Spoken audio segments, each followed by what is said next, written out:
गोंदिया जिल्हा अधिकारी यांचे आवाहन डॉक्टर मंगेश गोंदावले।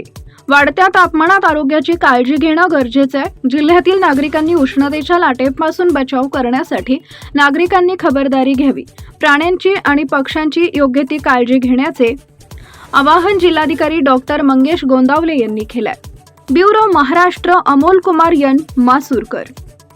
नमस्कार, मी डॉक्टर मंगेश गोंदावले, गोंदिया कलेक्टर। आपण सगळेजण जाणताच की सध्या उन्हाळ्याचं प्रमाण खूप वाढलेलं आहे। उष्णता वाढल्यामुळे उष्माघाताचा परिणाम आपल्या जीवनावरतीच होऊ शकतो। तर यासाठी काही खबरदारी घेणं आवश्यक आहे। तर त्यासाठी दुपारी उन्हाच्या वेळेत म्हणजे 12 ते 3 या वेळेत सहसा घराबाहेर न पडणे, या काळात शारीरिक कष्टाची कामे न करणे किंवा आपण बाहेर जर पडत असाल तर बाहेर पडताना डोक्यावर टोपी घालणे, एखादी पाण्याची बाटली बरोबर ठेवणे, यासारख्या गोष्टी आपण करणं गरजेचं आहे। आणि जर कधी कुठलेही सिम्पटम्स आपल्याला जाणवले तर आपण तात्काळ डॉक्टरकडे जाणं हे अत्यंत गरजेचं आहे।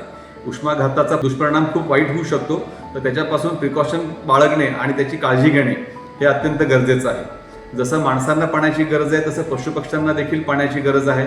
तर त्यांच्यासाठीही जिथे जिथे शक्य असेल तिथे पाण्याची वाटी किंवा ग्लास असं काहीतरी ठेवणं गरजेचं आहे। जे आपले काही दाते आहेत जे बाहेरच्या लोकांसाठी पाणपोई उपलब्ध करून देऊ शकतील, तर त्यांनाही मी आवाहन करतो सार्वजनिक ठिकाणी पाणपोईची व्यवस्था करण्यात यावी।